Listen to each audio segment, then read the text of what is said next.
June 27th, 1977.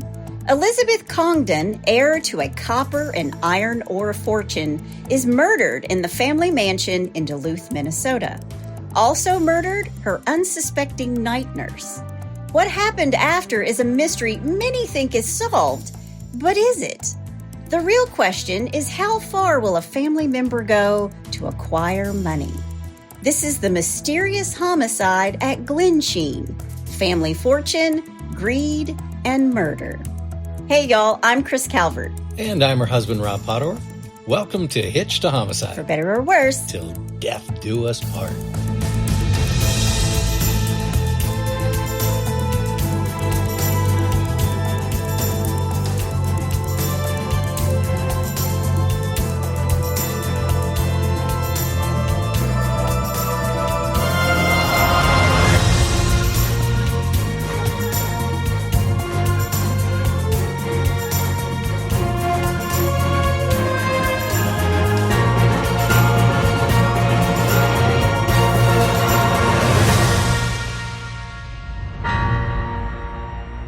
Welcome back, everybody. Yes, welcome. And for our friends in Albania. Okay. Here we go. Imi ripritur. Very nice. There you go. Welcome, Albania. I hope I was close. Well, wherever you're listening, be sure to like, rate, and review. Be sure to subscribe as well. Yes. We appreciate all your comments and emails so much. Yes, we do. In fact, this case was sent to us by a listener. Stacy Tom, thank you very much for sending it in. I'd never heard of this case. Thank you, Stacy. Thank you, Stacy. I started looking into it, and I was like, I'm going to do that one because I like doing the weird ones in October. Okay. Yeah. All right. And speaking of listeners, just like Stacy, be sure to go to Facebook. You can find us. We're the H2H In-Laws and Outlaws. Mm-hmm. That's our closed Facebook group. It's our safe space for true crime. for the true crime wackies. Come join in the fun. We love it. Before we get started today, let me thank some sources: the Minneapolis Star, Tribune, Justia Law, Wikipedia, Artful Living, ZenithCity.com, and Twin Cities PBS. There are a couple of books out there. I did not read them, but I will put a link to them in the show notes. Glensheen's Daughter by Sharon Darby Hendry, and Secrets of the Congdon Mansion by Joe Kimball. All right. Well, you ready? I am. Let's do it. The Congdon family was put on the map in the United States by Chester Adgate Congdon. Chester is born on June 12, 1853 in Rochester, New York. On his father's side, Chester is sixth in descent from James Congdon, a Quaker from England who settled in Rhode Island in the 17th century. Okay. Chester went to public schools. He grew up and went to college at Syracuse University, where he graduated in 1875 with a Bachelor of Arts degree. Nice. He studied law under the preceptorship of Hiscock, Gifford, and Doheny. We know a few Dohenys. Yeah, we know a couple of those. In 1877, Chester is admitted to the New York bar. And after this, he teaches school for about a year in Chippewa Falls, Wisconsin. Chippewa. And the only thing I can think of about Chippewa Falls is in Titanic. Isn't that where? Oh, yeah. Isn't that where Leonardo DiCaprio's character's from? Yeah. Chippewa Falls. Yeah. Sounds so like down home. Like you want to go get a good casserole in Chippewa Falls, Wisconsin. Yeah. But then he moved to St. Paul, Minnesota, where he was admitted to the bar there, and he started a law practice. Now, Chester marries Clara Hesperia Bannister in 1881 in Syracuse, New York. Clara's father is a minister. Is it me, or do names seem a little bit more easier to pronounce these days? Well, I mean, they liked family names. Yeah. So they used a lot of family names as like middle names. I mean, listen, one of my best friends in the world, she's an attorney. We went to college together. I mean, her middle name is Wiss, and we've never called her anything but Mary Wiss. Yeah. But, you know, I just think that's an old family way of doing things. Right. Yeah. I'm Kristen. I don't look like a Kristen. I don't feel like I've ever acted like a Kristen. I'm a Chris. Yeah. So I've always been Chris. Or Chrissy. Yeah. if you're part of the family. Or Robbie. Or Robbie. I do call him Robbie. That's true. That's true. But like I said before, Clara's dad is a minister. These two are going to get married and have 7 children. Wow. And they're even going to adopt the son of Clara's brother, her nephew, Alfred Bannister. Okay. The children were Walter Edward, Marjorie Helen, John, Elizabeth, and Robert. Okay. Now, the youngest daughter, Elisabeth Mannering Congdon, is born on April 22nd, 1894. Her father, Chester, meets and becomes business partners with Henry Olive of Pittsburgh, and together Chester and Henry form a mining company, mining iron ore. Okay. Chester is part of an exclusive group in the United States at the time. J.D. Rockefeller, Andrew Carnegie, along with Chester and his partner Henry, and they start to battle over the ore rights on the Mesabi Iron Range in northern Minnesota. Okay. That is until J.P. Morgan comes along and forms U.S. Steel and just buys everybody out. Yep. Then Chester goes into copper mining in Arizona. And when Minnesota wanted to place taxes on tonnage of iron shipped out of the state, Chester runs for the 51st district in Minnesota and wins. If he can't make things happen outside of the state house, he's going to go inside the state house. Yeah, make it happen from there. But for the last few years, Chester has been building a home for his very large family. Okay. Construction started in 1905 and was completed in 1908. Wow. At a total cost of $854,000, or in today's money, $29.8 million. How big was this place? I'm about to tell you all about it. Okay. Chester named it Glensheen, which means shining glen, and was named for Chester's ancestral home in Surrey, England. Okay. It's a 39-room Jacobean mansion that sits on 12 acres in Duluth, Minnesota, right on Lake Superior. Wow. Now, inside the house, there are rules. Clara's dad was a minister, remember? Sure. No smoking, no drinking. Yeah. Which makes me wonder if Clara ever went into the smoking room where Chester and his buddies would hang out. Right. All of the children go off to college, including the youngest daughter, Elisabeth, who's studying at Wellesley. Then on November 21st, 1916, Chester dies of a pulmonary embolism. He is 63 years old. Wow. Now, all the other sons and daughters are married, and Alfred, the adopted brother, is studying at MIT. Elizabeth drops out of Wellesley and comes home to be with her mother. Okay. I also read that Alfred stayed at Glensheen for the most part of the 1920s. But the point I wanted to make is that everyone had a life full of marriage and children, and Elizabeth stays at Glensheen with her mom. Gotcha. But Elizabeth, even though she isn't married, she wants children. So Elizabeth adopts 2 daughters. Okay. The first is born on July 14th, 1932 in Tarboro, North Carolina. Her birth name is Jacqueline Barnes. Her mother was a single, unwed girl.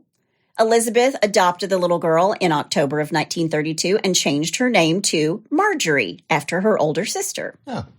Then in August of 1935, Elizabeth adopts a second little girl and names her Jennifer. Now, during those early years, it was just Clara the mom, Elizabeth, and her 2 adopted daughters.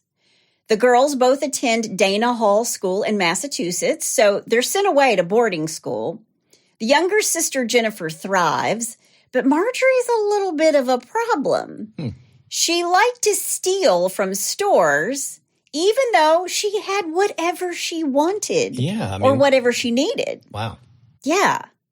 Her mother, Elisabeth, would always take care of it, and it was always kept out of the newspapers. But Marjorie also liked to start fires. Oh, jeez. She's a kleptomaniac and a pyromaniac. Wow. Yeah. She's got all the maniacs covered. Yeah, I mean, this is a kid who had everything. I even read in one of the old newspaper articles that she and her mother spent 3 months in Europe, and they visited like 12 countries or something. And I mean, she's led a life of privilege. But she likes to steal and she likes to set fires. Everybody's got to have a hobby, I guess. Everybody's got to have a hobby.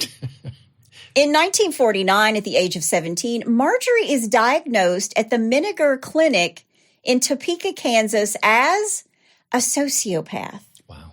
So she consistently shows no regard for right or wrong, and she ignores the rights and feelings of others. Gee whiz. So she's doing whatever she wants, and she doesn't care who it affects. Yeah.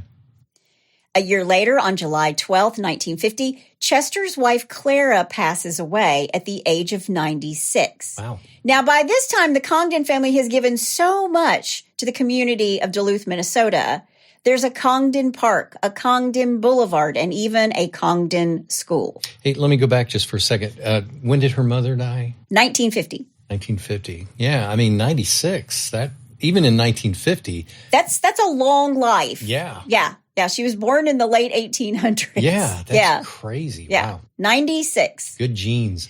Good genes, good living. Yeah. She had the best of everything. True. And I think that, that makes a difference. True.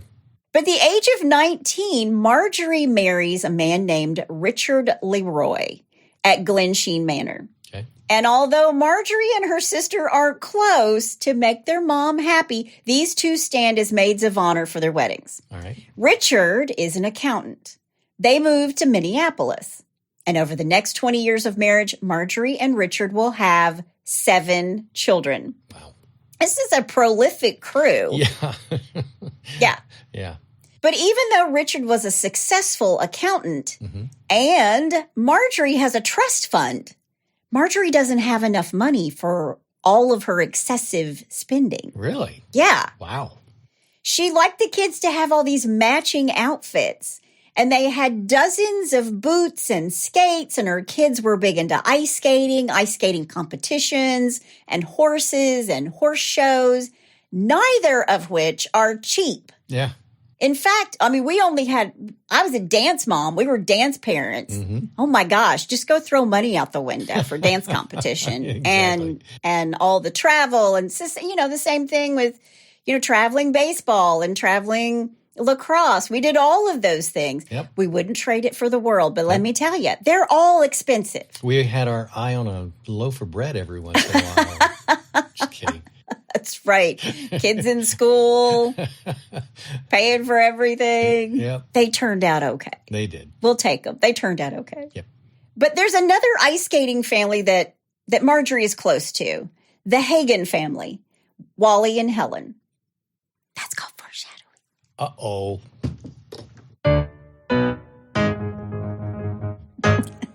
Exactly. But because Marjorie's always needing money, she goes to her mom a lot for money. A lot. And, when kids are younger, in their 20s, sometimes after they're out of school, sometimes they come to their parents and say, hey, I need new tires. Yeah. I need a loan. Yep. I'll pay you back next week, that kind of thing. Yep. But she's been married for 20 years. Wow. And she's still asking her mom for money. Wow. Finally, Marjorie and Richard divorce. Richard's tired of trying to keep up with Marjorie's spending. I'm sure. Yeah. So they part in 1971. Okay. Then in November of 1973, during a family reunion, Marjorie shows up and she brings with her some homemade marmalade. And she feeds it to her mother and only her mother. Like, hey, Mom, this is like homemade marmalade kind of thing. Here, try this. And afterwards, Elisabeth was deathly ill, and her family thought she's been poisoned. Yeah. And in fact, it was a tranquilizer. Whoa. And other members of the family are like, we saw Marjorie feeding Elisabeth marmalade. Yeah. Yeah. Wow. Soon after, Marjorie moved to Colorado looking for a fresh start. Marjorie meets her next husband, Roger Caldwell, in 1975 at a Parents Without Partners meeting. That was before Match.com. Before Match.com. I think they still have Parents Without Partners. Do they? I think so. Okay. Yeah. Somebody can email me and tell me if I'm wrong. All right. But Marjorie had just loads of personality. She was so bubbly and funny. And I read that in counter to that, Roger was available and malleable. What do you want me to be? Roger's a sitting duck. Yeah. Roger and Marjorie soon tie the knot in March of 1976. But a leopard doesn't change its spots, and Marjorie doesn't stop spending. She keeps buying extravagant clothing for herself and the children, and she's even cleaned out her $1 million trust fund. Wow. Because I saw in one video, there's this reporter, Joe Kimball, who covered this case from like start to finish. He started when he was a really young kid working at the newspaper. And I saw this video where he's giving a talk in Minnesota, and he talked about the fact that she was supposed to be living off the interest. Like she got an allowance out of that trust fund. Yeah. And somehow she got somebody to sign off on letting her have the whole thing. Jeez. And when she has gone through that $1 million, she starts bouncing checks. And remember, this is 73, 74, 75. That's a ton of money. Yeah, I was about ready to say in 1970s, $1 million. That was a lot. That was a ton of dough. That was a lot. Yeah. But she spends it all. Then she starts bouncing checks, and she thinks her mom is going to pay her bills because her mom has always come to her aid. Yeah. Her mother, Elisabeth, was a little bit of an enabler. Okay. Yeah, she's trying to keep her from getting into trouble. And I think she's just trying to keep the family name out of the newspaper. Sure. But in 1976, Elisabeth, Marjorie's mother, has a stroke. She's paralyzed on one side of her body.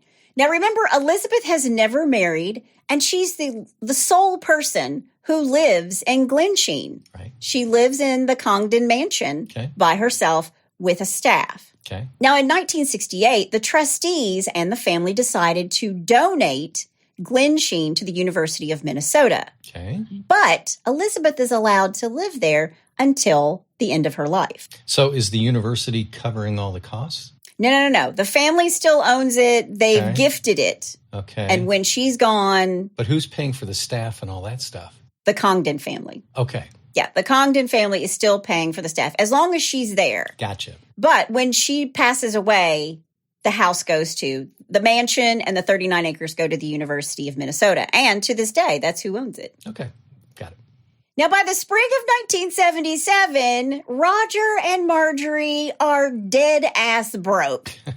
Their home has been foreclosed. Wow. Their cars were repossessed. And they still went out with a real estate agent looking at multi-million-dollar ranches in Colorado, telling the agent, my mom is going to handle this for me. Okay. Marjorie keeps telling everybody her youngest son needed the mountain air for his asthma. Now, there's even one story that Elisabeth's nurses saw Marjorie come visit her mother and used her mom's hand to sign a check for $20,000. This is after she's had the stroke. Wow. And the nurses report this to the Congdon trustees. Oh, wow. Good. Well, I mean, I don't think anybody trusts Marjorie. You think? I mean, everybody kind of knows, you know, even as a kid, she's a little bit of a bad penny, right? A little bit? Yeah. Okay. Still, Marjorie goes back to her mom for money, but after her mother's stroke and her need for round-the-clock care, the Congdon trustees step in and they say, Marjorie, no more. Back off, Jack. So Roger and Marjorie are flat broke. And I even saw where they were so broke, they were using slugs in a soft drink machine. Gee whiz. And if you don't know what a slug is, it's a fake coin. Yeah. Yeah. Wow. Yeah, that's broke. Yeah. That's beyond broke. That's pretty broke. Yeah. Then on June 22nd, 1977, Marjorie writes a handwritten will and has it notarized. Okay. In the will, she promises her husband, Roger, $2.5 million of her $8 million inheritance after her mother is dead. Uh-oh. Let me do this.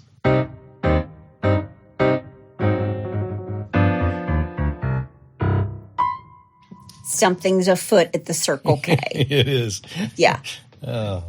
Only 3 nights later, Marjorie's mother is asleep in her bedroom on the Glensheen Mansion's 2nd floor. Okay. Across the hallway, the night nurse, Velma Pietila, I hope I got your name right, Velma, she's making her final checks on Elisabeth.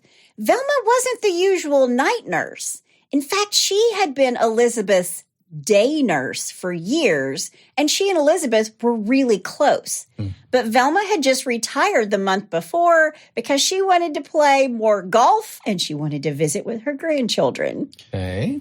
But on this night, she's filling in because the other night nurse wanted the night off and no one else could fill in. Nobody else could take the shift. Okay. So Velma comes back just for the night. Right.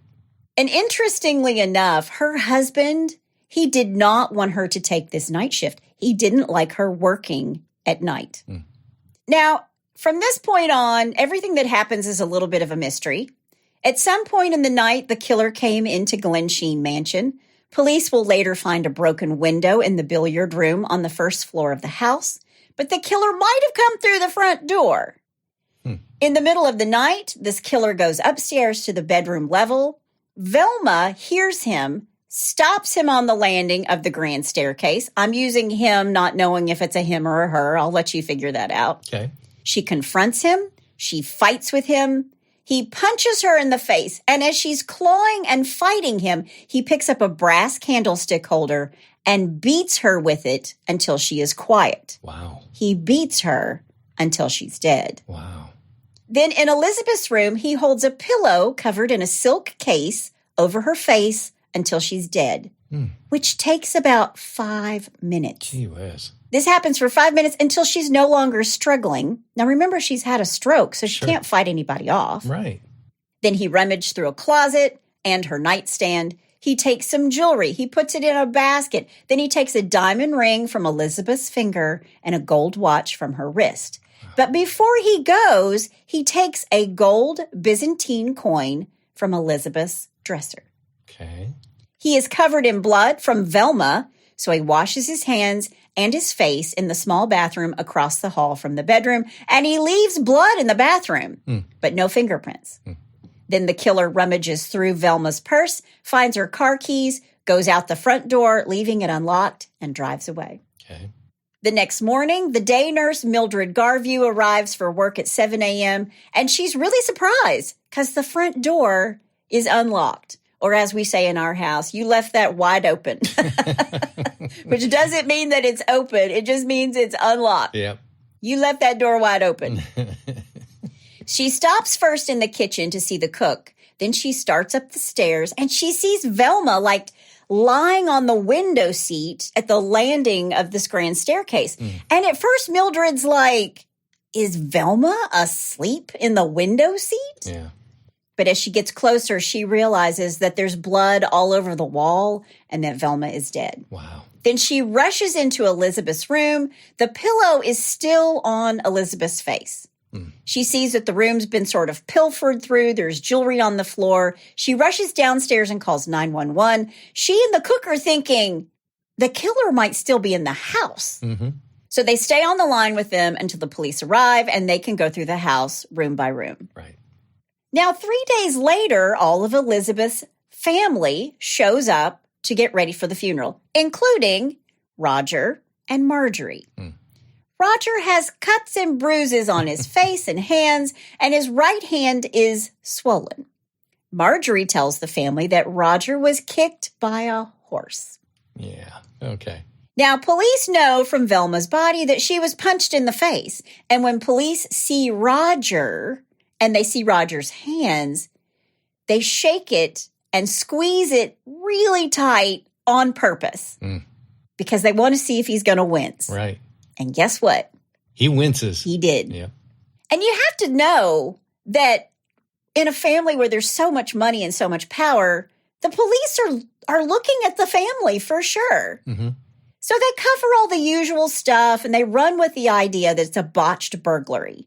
But behind the scenes, they're looking into Marjorie because the family rolls into town and they tell police, look it, Marjorie's broke. Yeah. She's a little crazy. She has this new husband. Everything's been repossessed. We think you should look into her and Roger. And oh, by the way, we think Marjorie tried to kill Elisabeth with her marmalade laced with tranks. Yeah. So the Duluth police know we can't mess this up. Right. This is a prominent family. This is a murder at Glensheen. Yep. This is Elisabeth Congdon. Yep. So blood and hair are gathered at the scene of the crime, but there weren't any fingerprints. And remember, it's 1977, so we're years away from DNA. Sure. But the police know Marjorie and Roger flew in from Colorado to Duluth to ask for $750,000 to buy a ranch because the trustees were the ones who handled the conversation and said, no dice. Yeah. You're getting nothing. You're getting squat. But Roger also told the trustees that if they wouldn't give him $750,000, they needed to at least give him $500,000 to pay off their debts and to stay out of jail. Wow. $500,000 in debts in 1977. That's crazy. That's a lot. Yeah. But they got bupkis. They got nothing. They left Duluth with nothing. Wow. So police go to Colorado, where Roger and Marjorie live, and while Roger and Marjorie are in Duluth to mourn the murder of her mother, police discover an envelope in Roger and Marjorie's Colorado mailbox. Uh-oh. It was written in Roger's handwriting, Yeah. and Golden, Colorado was misspelled. Really? Golden was spelled with an A. Okay. And inside the envelope was a Byzantine coin, just like the one taken from Elizabeth's bedroom. Really? Yep. Not too smart, Roger. Nope. Wow. They dusted the envelope for prints, and a fingerprint expert said there's one print and it matches Roger. And the envelope was postmarked in Duluth the day of the murders. Wow.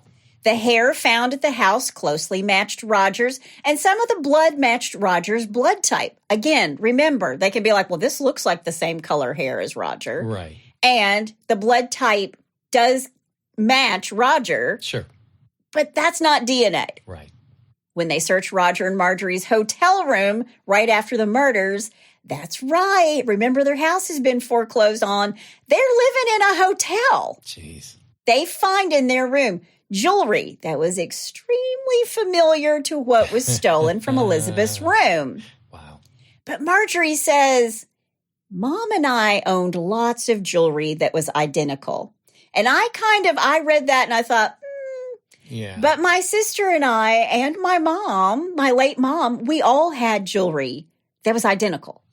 We've all had the same piece of jewelry. Okay. So that's plausible. That's possible. Sure. Velma's car, the nurse who's murdered, her car is found at the Minneapolis-St. Paul airport the day after the murders. So whoever killed and took the car took off on a plane. God, these two aren't very bright. Oh, it gets better. Okay. In a garbage can at the airport, maintenance workers found the keys and a parking ticket with a timestamp of 6:35 a.m., which is enough time for the killer to make the 150-mile drive from Duluth after the crime to the airport. Now, while searching the Caldwell's room, Marjorie and Roger's room, police find a receipt from the Minneapolis-St. Paul airport gift shop for a suit bag bought the morning of the murders. And Roger actually owned such a bag. Wow. Then they show a picture of Roger to two gift shop workers, and they're like, he might have been the buyer. Yeah. Because remember, again, there's no CCTV. For sure. So police are like, okay, this looks, it's hinky, Yeah. and we know probably what's happened, but they don't have any real hard evidence. It's all circumstantial. Sure. But the prosecutor, John DeSanto, thinks this is enough to at least charge him. Right. So she and Velma, the nurse, are murdered on June 27th, and on July 5th, Roger is arrested. And on July 8th, Roger is charged with 2 counts of first-degree murder. Wow. Now, Roger's attorney doesn't think he'll get a fair trial in Duluth. Yeah, I'm sure that's true. Yeah. So they move the trial to Brainerd, and jury selection begins in April of 1978. The trial lasted 3 weeks, but there's some problems for the prosecution. Police couldn't identify 2 handprints found in the bathroom where the killer washed up. They weren't Roger's. Okay. And his defense tells the jury those prints belong to the real killer. They also had to dismiss a juror because they'd been offered $10,000 to find Roger guilty. Really? Yeah, nobody knows where the offer came from, Right. And they just sort of let that go. And it made me think, I wonder if somebody in Elizabeth's family was like, I want to make sure this guy goes to jail. Right. I'll give you 10 grand. Yep. Also, there's this problem. Nobody saw Roger in Duluth on the day of the murders, and they couldn't find him on any passenger list on a plane. Now, remember, it's not like the manifest is now where they know everything about you. They know the size of your Fruit of the Looms. Yeah, and if you're TSA pre-check, they got your fingerprints. They got everything. Yeah. But they didn't know, and they didn't have an explanation for the coin Roger sent to himself. Mm-hmm. And then the defense showed that Roger's arm wouldn't fit through the broken glass in the billiard room. And it made me think of the glove. If it doesn't fit, you must acquit. Yeah, so they had like a cardboard cutout of the broken glass in the billiard room and what it was. And then Roger couldn't fit his arm through it. But didn't they say that the front door was wide open? Yeah. And who might have keys to the house? Let me think. Family members. Yeah.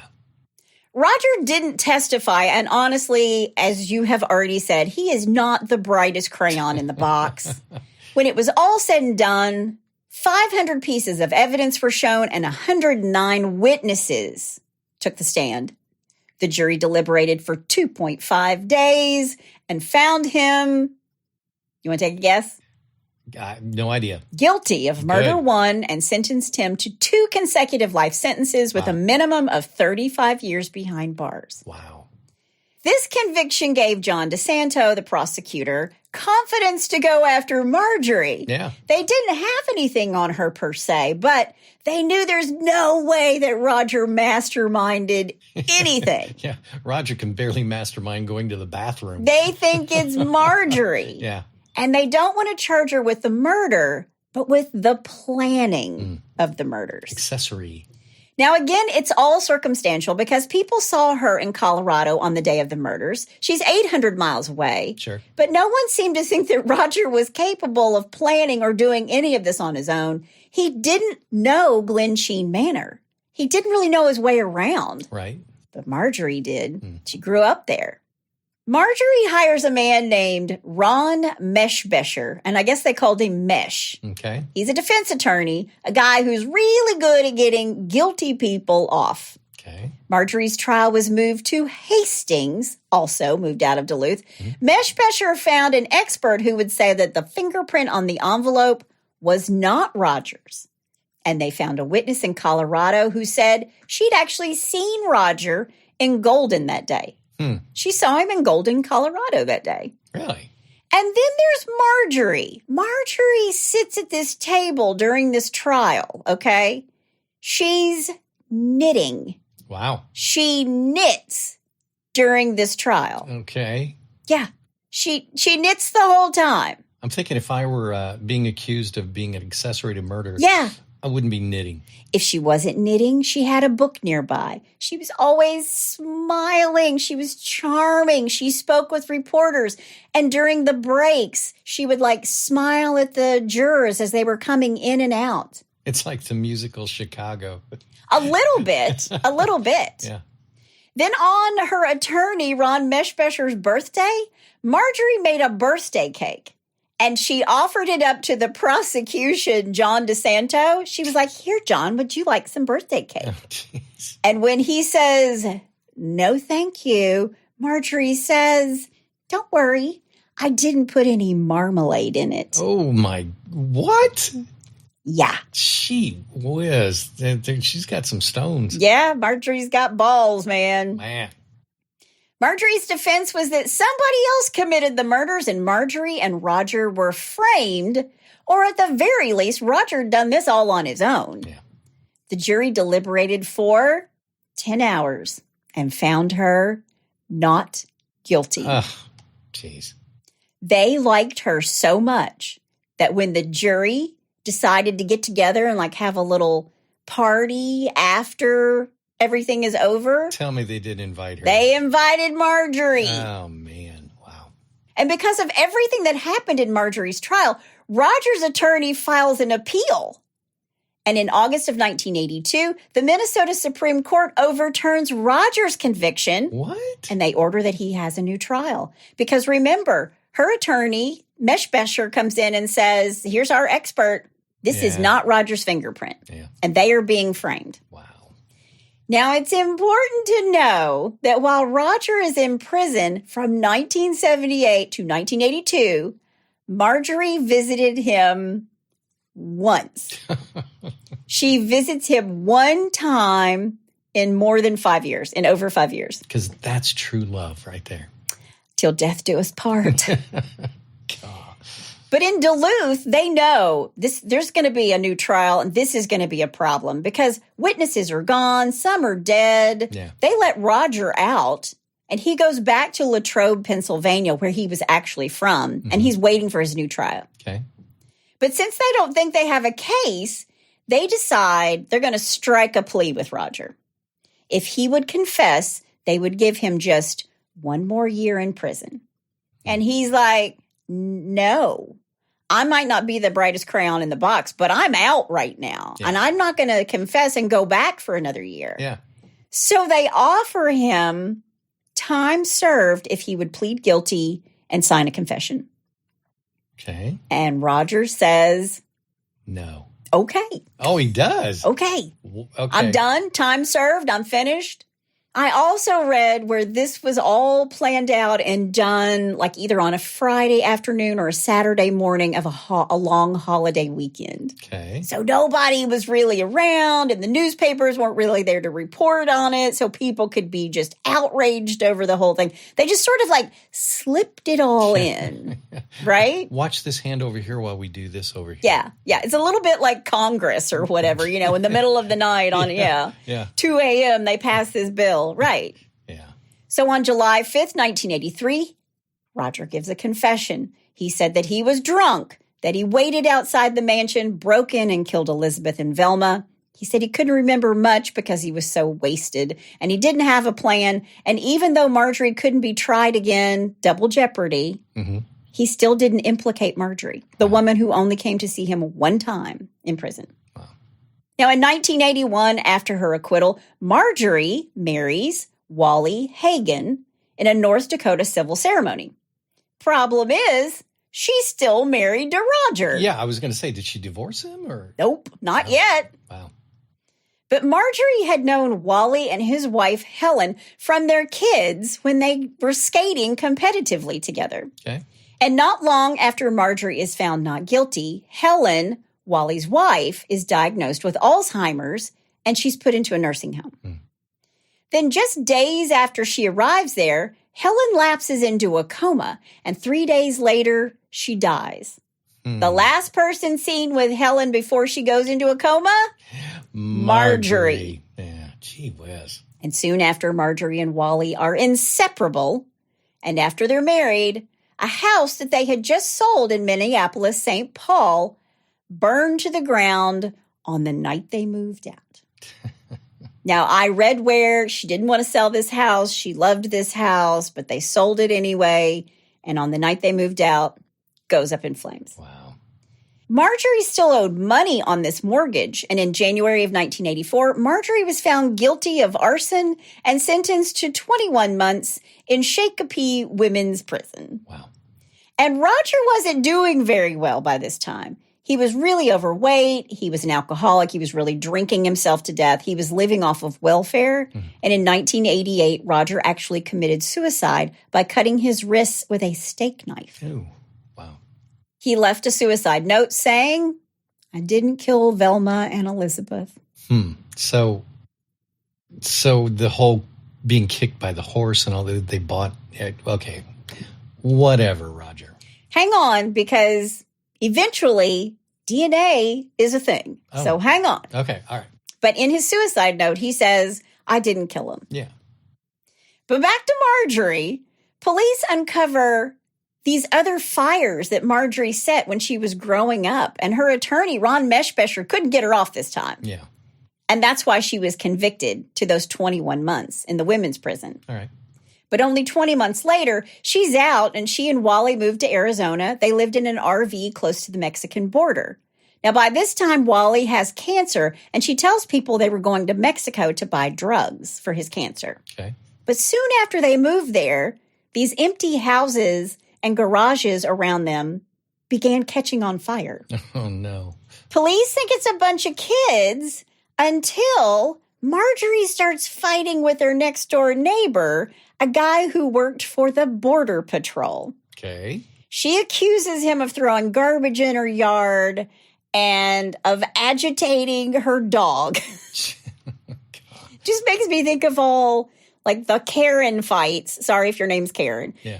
All the fights that show up online where you see, like, two people fighting and everybody's like, Yeah. I'm filming you, that sort of thing. Sure. Marjorie would have been all over that. Wow.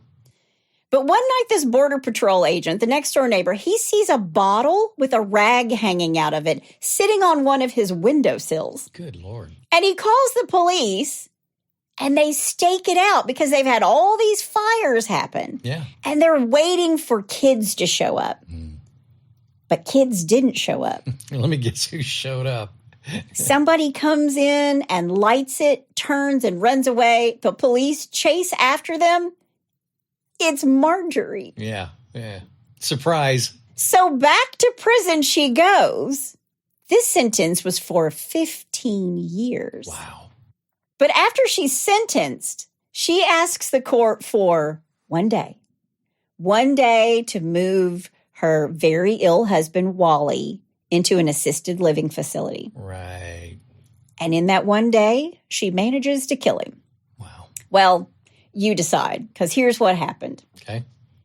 They're watching her like a hawk because they're thinking she lives really close to the Mexican border. Yeah. She might just make a run for it. It's a flight risk. Yeah. But the next day, the day they give her, an officer smells natural gas coming from her house because they're staking her out. Mm-hmm. He knocks on the door. Marjorie says, "Oh, it's all fine. The pilot light had blown out on the stove." And then a few hours later, she called friends to tell them Wally is dead. Police find a piece of hose cut just long enough to reach from the oven to the bedroom. Gee whiz. Prescription pills were right near Wally's body, along with a double suicide note saying that she had been unjustly accused and didn't want to go to prison, and that Wally's health meant that he couldn't live without her. And they wished to be buried together in one casket along with their dog. Quote, "As we have only the three of us in life, we wish to have the three of ourselves together in death." End quote. Wow. Problem is, Marjorie's not dead. Yeah. Only Wally. Yep. And so they do an autopsy and find that Wally actually died from a drug overdose, even though she tried to do the whole gas thing. Sure. So there's thinking it's a murder-suicide. She didn't follow through with her side of it. Right. And the charges are dropped. Ugh. And Wally's three children want their dad's body returned to Minnesota to be buried next to their mother. Yeah. But Marjorie, from her prison cell, refuses to release it. And after a long, costly legal battle, a judge granted the children half of his ashes. Marjorie got the other half. This is just bizarre. And that's when the Hagen family publicly comes forward and says, "We think Marjorie was involved in our mom's death too." Well, you know what? So do I. Yeah.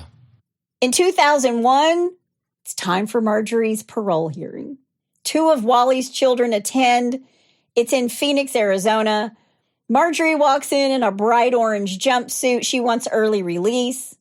She takes no responsibility for her actions. She ranted to the parole board, about how Wally's kids were there and had caused her so much trouble over the years. But at the same time, several of Marjorie's kids had written letters to the parole board saying, don't let her out early. Yeah. Your own children are writing to the parole board saying, don't let mom out. Yeah. Yeah. So the ruling is no early parole. Wow. In 2004, having served a decade in prison, Marjorie moved to Tucson. She's finally released. She's out. In 2007, Marjorie befriends a man named Roger Samus. Okay. He's in an assisted living home, and she offered to help with his finances.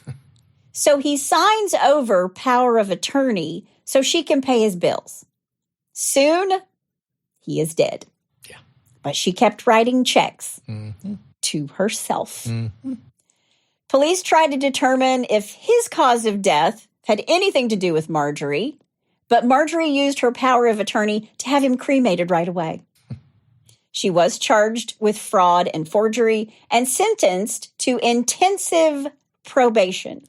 I have no idea what that means. Whatever.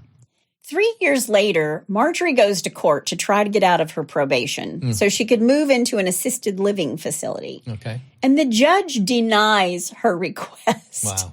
And in fact, the assisted living place was like, yeah, go sell crazy someplace else, Marjorie, because we don't want you living here. Yeah, they're like, yeah, we're done. We don't need you here. And she was mad about that. She wanted to sue him, and the court was like, too bad. wow. In 2016, she buys a house in Tucson. Then I guess she moved to Phoenix and a condominium development where her neighbors are afraid of her. Like, I read one story where this young reporter decides she's going to go find Marjorie. And she gets to this condo development and she talks to some of the neighbors. And they won't really talk about Marjorie because they know she's been known to set fires. Wow. And her family has pretty much disowned her. She doesn't give interviews. She's lived under a few different aliases. And I believe she is still alive. Wow. And if she is 91 years young. I did read where Velma, the nurse, her family sued the Congdon trustees for failing to provide adequate security that night. I think her family received a settlement of $225,000. I've read an interview with Marjorie's daughter, with one of her kids, who just basically says she's lived under a bunch of aliases. None of us really have anything to do with her. And if she's living under an alias, because I couldn't find whether or not she had passed away. Right. So that's why I said if she is alive, she's 91. Right. But that is the mystery of the Congdon murders. That's all I have to say about that.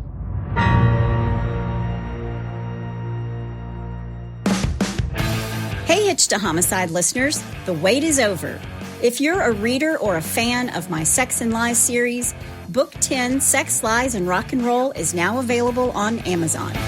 With a successful tour and 2 years of sobriety under his belt, rock star Noah Hart is ready to put his secrets and the past behind him. That is, until his former bandmates and business partners are murdered one by one, and suddenly he becomes the prime suspect. When FBI agent Louisa Hathaway is assigned to the case, no one, including her partner, is aware she carries her own secrets, including an undeniable infatuation with rock and roll's bad boy, Noah Hart. As the body count rises, Agent Hathaway is torn between unraveling the truth and falling for the man who might be the killer. Don't miss this new book, Sex, Lies, and Rock and Roll, by me, Chris Calvert. Only on Amazon.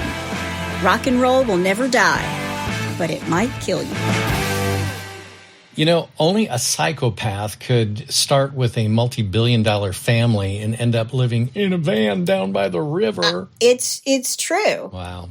It's true. So she's never been, everybody thinks Marjorie had something to do with her mother's death. Sure. Obviously. Right. And what I didn't cover, after I told you I would talk about the DNA, is that years later, they tested the envelope. And it was Roger's DNA on there. Oh, was it? It was Roger's DNA. Yeah. So he left this world trying to still convince everybody it wasn't him. Yes. Yes. But I mean, obviously it was him. He had the swollen hand. Yeah. He had the cuts, from fighting off Velma. Yeah. So it's just kind of like, what's the point? Yeah. But then he commits suicide and says in his suicide note, I didn't do it. Yeah. Wow.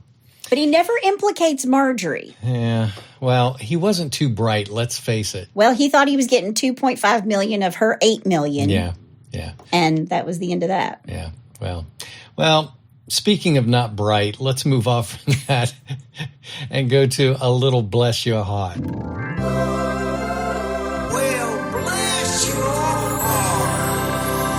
All right, well, let's start with number one here, and I'm calling this, I'm terrible at kids' games. Okay. A policeman responding to a burglary report at a house in Johannesburg sat down on a couch to take a statement, not realizing a burglar was hiding underneath of it. The homeowner looked down and saw the burglar lying flat on his stomach, half under and behind the couch. He's still in the house? His head was right near the policeman's legs.